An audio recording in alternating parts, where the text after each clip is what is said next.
Hi everybody, good evening and welcome to my Tuesday night live, my live number 7. So I know lots of you now are getting used to me jumping on and doing my lives. If you are watching live, then of course just say hey. I know there's a bit of a delay and it takes like a minute or so for people to log in. So let me know you are here. So I know I'm not talking to myself because I can see people logging in, just don't know who you are.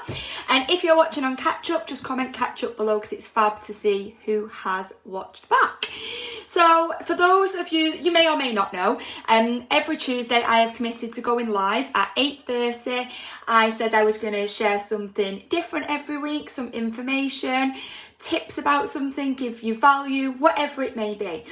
And this weekend just gone, I saw my amazing friend Demi, who is a midwife, post that it is Caesarean section awareness month. So I thought, you know what, I'm going to talk about that. I'm going to talk about that this evening. So straight away, if you have logged in and think, I do not want to know about this, I don't want to hear anything, it's just not for me, that's absolutely fine. You know, log off, it's not for you. But I wish I'd have watched a live like this 3 years ago, just to give me a little bit of preparation, if you like. So I think it's really apparent that I talk about this because I am a C-section mum and I actually gave birth to Skylar in April. So that is really nice, isn't it? Like C-section awareness month falls in the month I had my little girl. And she is 3 at the end of this month. So hey everyone logging in. So I wanted to talk about it because it is awareness month. And I thought, you know what, I'm going to share sort of my journey, if you like, to how I planned and thought birth was going to go, through to then having a section, the how and the why, and you know, just some of the things that people probably don't tell you, things that left me a little bit short afterwards and I was so confused. And it'd be fab if anybody, you know, is the same as had a section, maybe not had a section, had natural birth, if you comment away and share some tips, because of course I am only talking about one type of birth. So you might be on here and have given birth to 1, 2, 3, 4, 5 children and they've been natural births, or I've just spoken to one of my friends who's like, I've had 3 sections. I'm like, wow, you know, so everybody is different, everybody's different circumstances. But I had a look online before and I thought, I wonder how many people in the UK actually have a section, and it is 1 in 4. And I didn't realise it was that high. So 1 in 4 women in the UK have a section. Now, there are different types of sections, and you know, some people have the elective sections and some people have emergency sections. I was an emergency, unplanned C-section. Now, I've spoken to people that have planned the section, and I think there's no right or wrong way, is there? Ultimately, at the end of the day, the female body is an incredible thing to be able to carry a baby, birth a baby. For me, it doesn't matter how or which way that baby comes out. It is just important that the baby is healthy and comes out, you know. And I didn't see that when I was pregnant and they told me I had to go have a section. I couldn't see past that, and now I think, oh, it's so silly because the baby is here, the baby was okay. But so then I've spoken to people, like when I was pregnant, I met a lady that had an actual phobia of giving birth. She was petrified, she couldn't talk about it, she couldn't think about it. She had a planned section booked in, but even to the point where she was going completely under, she wasn't having like an epidural, which I'm going to talk about, where you're awake and you know what's going on. She was like, knock me out, I can't, I've got a major fear. So everybody is different. So a few of you are commenting, which is amazing. So who've we got? Kate had 1 emergency, scary as anything, then 2 elective. Which is, you know, so I think like you've had 1 that was scary and then you like 2 elective emergency sections. So there we go. This 18 people logged in and 4 of us there straight away have had sections. So when I was pregnant, which 3 years ago now, because Skylar is 3 on the 29th, I was huge. I wouldn't have been able to fit here, that's for sure. I was all the way back. But I had been doing antenatal yoga. I'd been going to some amazing classes. I was in a really good place. I was focused on, and I can say this now, you know, I was like, I'm just going to go in, I'm going to train, I'm going to exercise, I'm going to do what I can. That didn't happen because I got too big at some point. I carried on swimming and then I just like did what I could. And then, sorry, I've got hair everywhere, my hair's really static. And then I remember getting to the point where I was thinking, you know, I'm just going to have this nice, easy birth. I went and did a hospital tour. They showed me the birth centre. They was like, do you want to see the labour ward? Very naively, I was like, no, not going to the labour ward. I won't be visiting the labour ward. I'm going to give birth on the birthing centre. Tell me I'm not the only one who was like this. I'm just going to come in, jump in the pool, pop the baby out, and I'll be on my way. That was my whole mindset. That was my attitude. I'm fit, I'm healthy, there'll be no problems. It'll be absolutely fine. And that was my mindset. And then I went into labour early.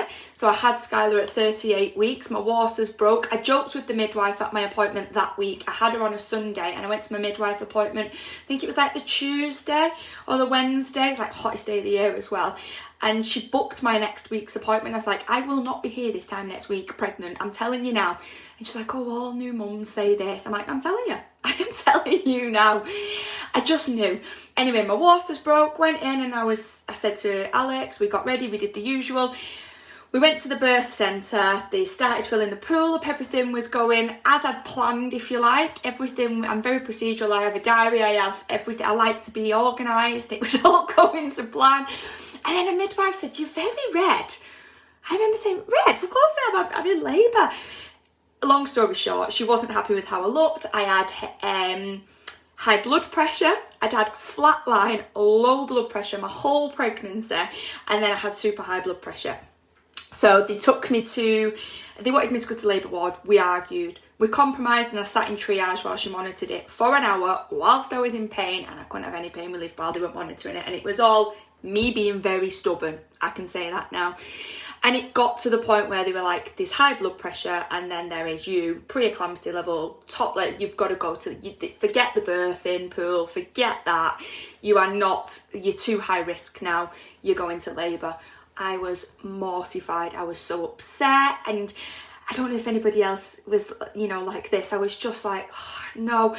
But you know what, I'm going to give birth, it'll be fine, I don't want any pain relief. I thought I was, you know, I don't know why I was trying to be a hero. Ended up on labour ward, again, very long story short, 18 hours later, by which point I was in that much pain because nothing was progressing. Skylar got stuck. They had to put me on pain relief by this point. It was just not what I'd planned. And then I got checked over. About 17 hours in, I got checked over and there was like, the baby is stuck. There is physically no way this baby can come out naturally. And I remember thinking, I'm going to ignore her. I'm going to ignore her. She didn't say that. And then they're saying, we're going to have to take her to theatre. And if looks could kill, I remember looking at Alex and saying, they are not cutting me open. Absolutely nope, zero. And you know what, when I think back now, it's because I had lack of knowledge about what a caesarean section was. And it is, you know, it is traumatic, and it's major surgery. No, don't Google it, don't watch it, don't do anything silly like I did afterwards. But the layers that they cut through the body, it is major surgery. And I'll leave it to you if you want to look at it or not. And I just adamant, no.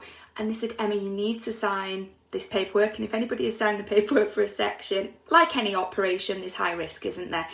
But you're basically signing your life away. And I said, I won't sign it. No, I'm going to push this baby out. It will be fine. They was like, Emma, this baby is a big baby. And I said, I didn't know if I was having a boy or a girl, so that's why I don't refer to it as him or her. This is a big baby. He or she is stuck. You have not moved for 18 hours. You are not progressing. And it is now an emergency. We have got to go to theatre. Nope. Still couldn't comprehend. Nope. To the point where the doctor or the surgeon or the consultant, I don't want to insult anybody with titles. I don't know who it was. I was in a daze. Pulled Alex outside and said, you have to sign this now, like it's out of Emma's hands, you're a husband. They put Alex in that awkward position and there was like, we haven't got any choices, like this could be serious if you don't sign the paperwork. And I remember Alex coming in really upset and I'm saying to the midwife, why is he upset? Oh, as you do, hormones everywhere. And then that was it. I was off to theatre, you know, and it was just lack of knowledge, what is happening, what will I just have this image of being in the pool, the baby coming out, holding the baby, everything being fine, going home. So I wasn't prepared, if you like. I wasn't planned for it. And if you have chosen to have a section, I'm sure you'll have done your research and looked into it, and those people I've spoken to that have chose to have sections have said it is the most peaceful thing. You know, when you're giving birth, you go in, you give birth, and you know what to expect. And that's, you know, I just think like if you're in that position, brilliant. And I was just in this position where I think this is why I need to go live and share the awareness. Just see Michelle's comment. I'll catch up on the comments after. I just see Michelle, but couldn't wait to sign the paperwork. See, honestly, it just shows how different we all are. And that's why I wanted to share my journey. It was like, Emmy, you're going to be, on average, you're going to have your baby here within about 45 minutes. Like, that's how quickly the baby's going to be here. And then I went down to theatre, and I remember the guy who did the surgery, his name was Carl, and he was amazing. He was such a nice guy, really put me at ease. And I don't remember much of anything, but I remember him, and I remember the anaesthetist was called Bryn. Like, and that just shows, doesn't it? Like, when you know you're in a really, like, they put you at ease. I remembered the names. There was like, what music do you want? And it was just really calm. And I just remember panicking because Alex wasn't there. There was that moment of, where's Alex? Where's Alex? I need Alex here. And he wasn't allowed in until they'd give me the spinal block, because I'd actually had to have an epidural during my labour because I was in that much pain. And I got to the point, and if there's any midwives on here, correct me if I say anything wrong, because I know I've got loads of midwife friends. They said something like, I can't have another epidural because there wasn't that much time between the last one, but the one that I'd had worn off slightly. So they had to give me a spinal block then as well.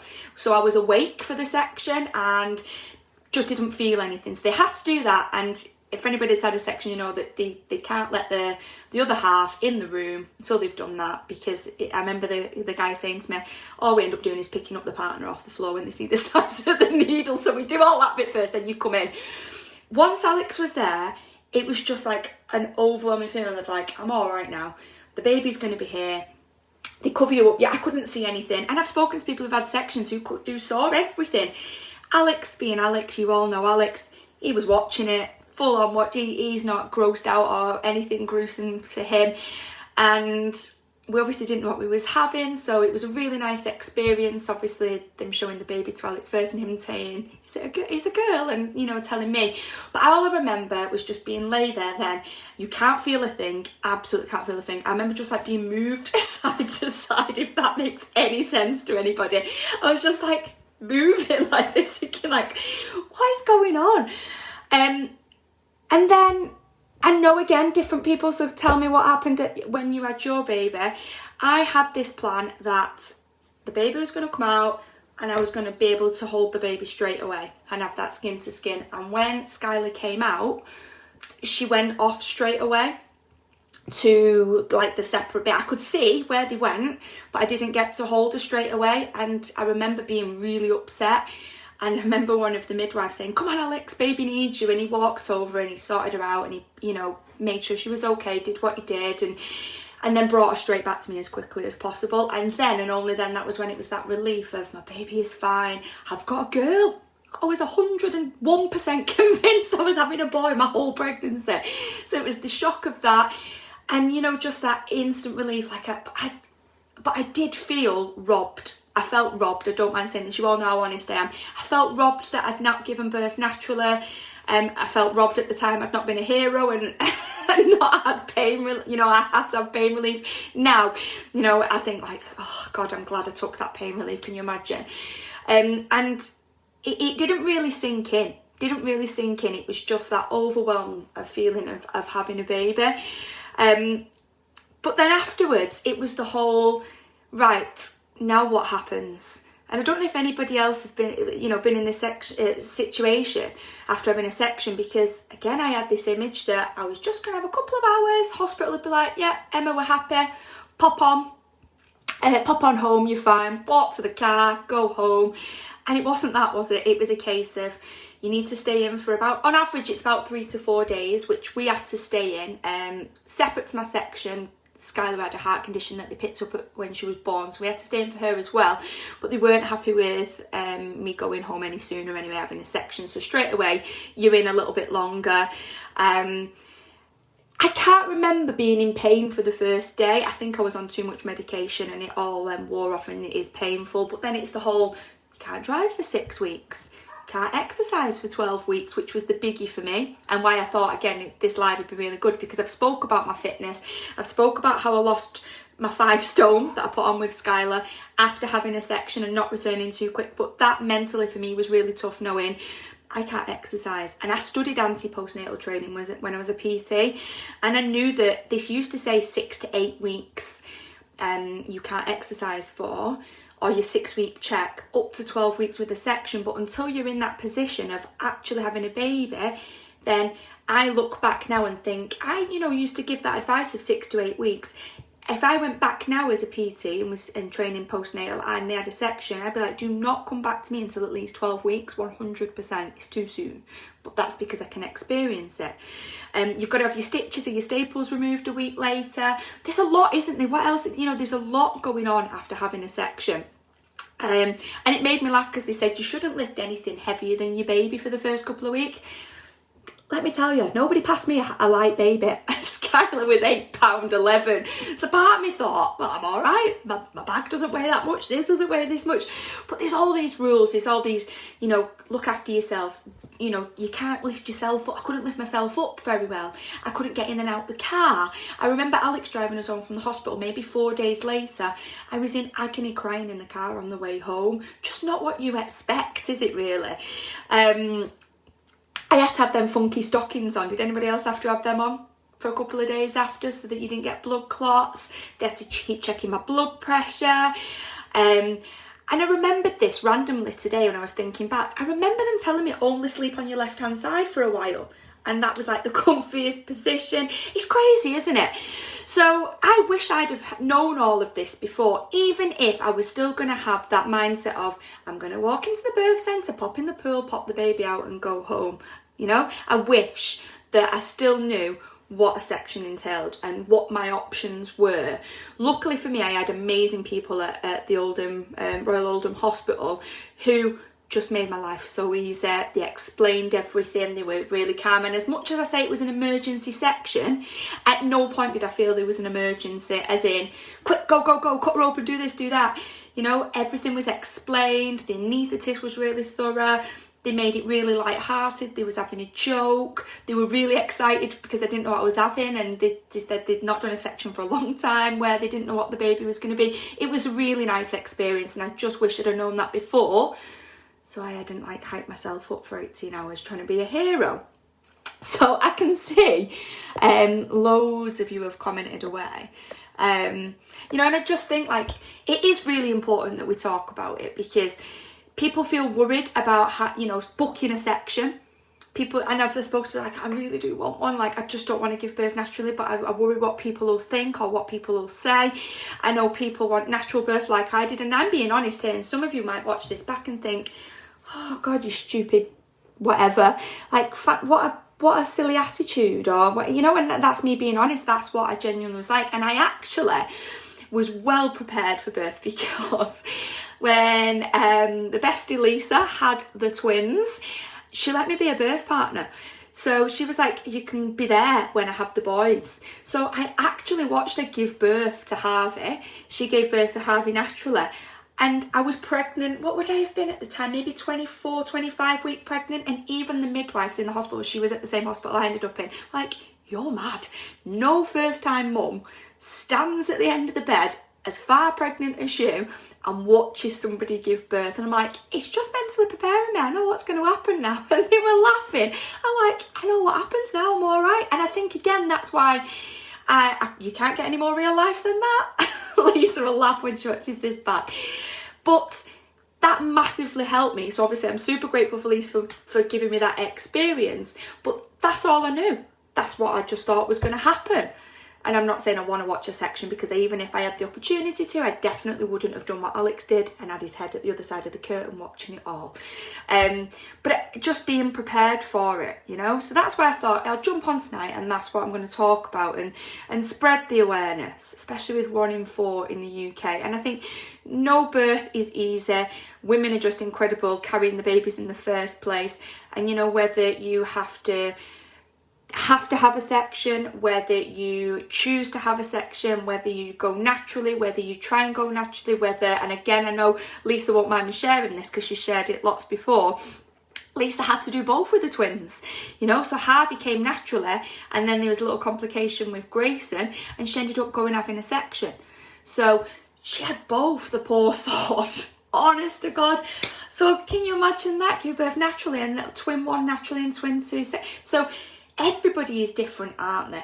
And you just don't know until it happens to you. All I can say is I'm super grateful for the midwives and everybody that looked after me.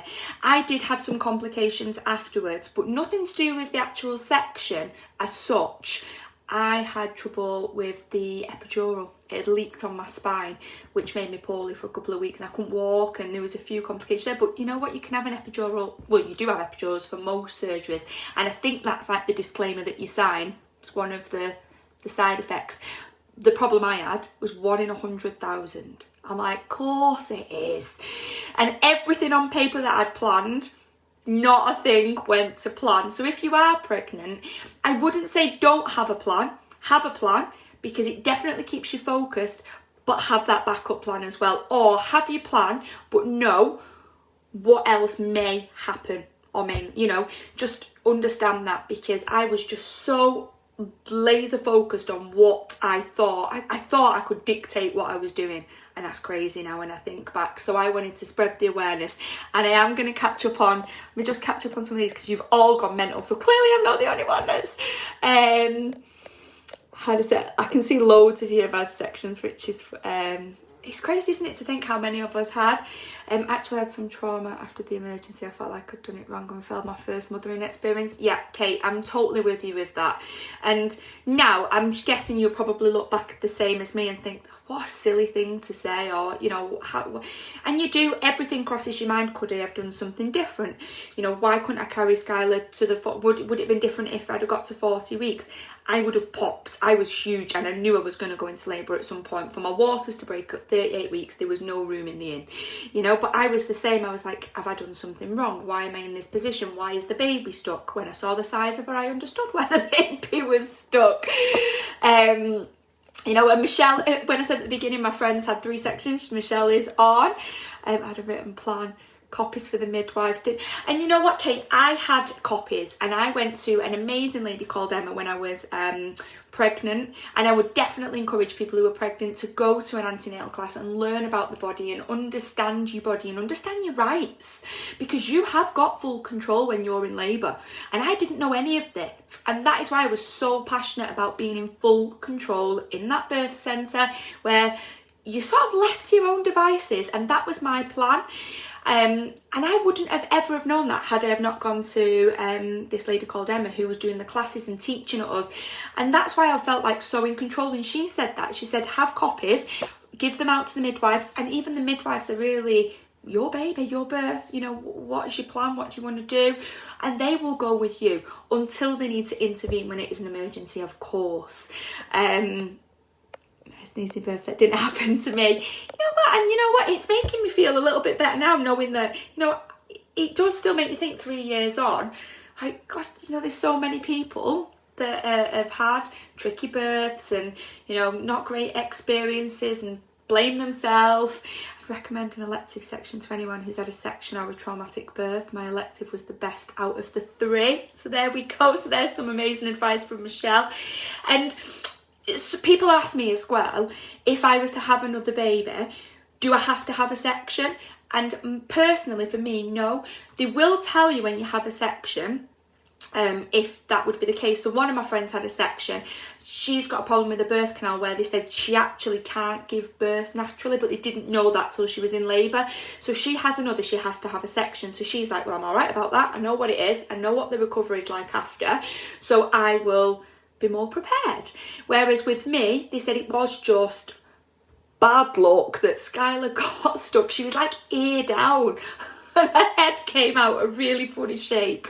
They even put a hat on her straight away. So that's a sign, isn't it? They put a hat on her so I wasn't like mortified by her head and her eyes. She couldn't open her eyes for probably about a day, and me and Alex were so worried. I was like, why is she not opening her eyes? Why is she not opening her eyes? Her head was just a really funny shape. But yeah, they said I can. Everybody is different, aren't they? But when it comes to recovery, I was really hard on myself, really hard on myself after. And I remember like one of my best friends, Sophie, she came up to the house and I was like, let's go for a walk. And I was trying, she was like, I'll push the pram. I was like, no, I'll push the pram. And I didn't even get off my estate, and I literally got really upset. I'm like, you're gonna have to help. So, and Sophie, like, she was like, I'll push the pram. We were walking, I was in agony, and I was just trying to do too much too soon. And that is the stubbornness in me, that is the competitiveness in me. You know, a couple of hours after having the section, I had Skylar at 10:10 at night. You don't get much sleep after that. And then in the morning, early morning, I got up and I had a shower. And the midwife came and she went, what are you doing? I'm like, oh, I feel better now. I've got all the iodine off. She's like, you shouldn't have had a shower. I'm like, oh, I'll be fine. She's like, get back in bed. Later that afternoon, I was in agony, like early evening. So I'm always one of them people like trying to run before I can walk. And I remember going for a walk and just being exhausted and feeling, anybody else feel like this, just feel like flat. And I remember Skylar would need a nappy changing and I'd bend down to get something, and people at my family were amazing. Alex was amazing, the mums and dads were amazing, and they'd be like, I'll do it. I'm like, I'll do it. And they'd all watch me bend down, being stubborn, like, and I didn't want anybody to know I was in pain. And now I think, oh, what an idiot, you know? I don't know who I was trying to prove. I don't know why I was trying to be a hero at times, but then it really hit me and I was like, yep, I get it. I couldn't drive for the 6 weeks. I couldn't exercise. The exercise mentally affected me. But then I thought, go with the 12 weeks, go with your knowledge, understand your body, listen to your body, because you go back too soon, you have your setbacks. Go back properly, ease myself in, and you will recover properly. And I did exactly that. So that would be like my big advice to anybody. Do not rush back too soon. You've got a lifetime ahead of you of exercising, haven't you? Don't go back too soon. So many complications, but that's another live. That's definitely another live when it comes to exercising pre and post pregnancy. You've got to be really careful with what you do and don't do. So do not rush back, because I truly believe 3 years later now, you've seen some of my videos that I've done over the last couple of weeks. I'm fitter, my body shape is completely different, healthier than I was even before having Skylar, and I know that wouldn't have been the case if I had rushed back. So I'm just seeing all of the comments. I'm going to have to catch up on these. This is so funny. Kate, I signed it. I said, not even my signature. Honestly. So we're all different, aren't we? You girls are all like, give me the paper, I'll sign it. And I was like, Alex, we are done if you sign that paperwork. I am not going into theatre. Poor lad.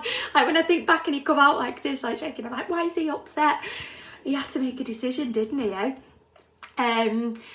So yeah, so hopefully that has helped, and hopefully everybody that's commenting on here, and if you are catching up, share your story, you know, share some top tips, share some advice for maybe people who are trying for a baby, considering a baby, who are pregnant. And I hope this has not scared anybody or put anybody off, because that was not the purpose of my life by far. I just thought, you know, Caesarean section awareness month, the month that my little girl is 3, I'm a C-section mum, I got everything wrong, you know. I just thought hopefully something we've said will help. And if you have got any advice, any of you, comment on here, because everybody will catch up and lots of people will take advice. Carla, I haven't even had a baby, but I'm really enjoying your life. Oh, I thought you was going to say like I'm really nervous and then up. That's good. I'm really pleased, and I am always honest. Anybody that knows me knows I am always honest. So hopefully I've not offended anybody by being too honest, and hopefully that has helped you all. So enjoy the rest of your evening, and who knows what I'll talk about next Tuesday. Anybody got any ideas? Anybody want me to talk about anything in particular? You know, I touch on lots of little things and I digress a little bit. If anybody wants me to talk about anything in particular, or anybody wants me to interview them on here and talk about anything in particular, let me know. Every Tuesday, 8:30.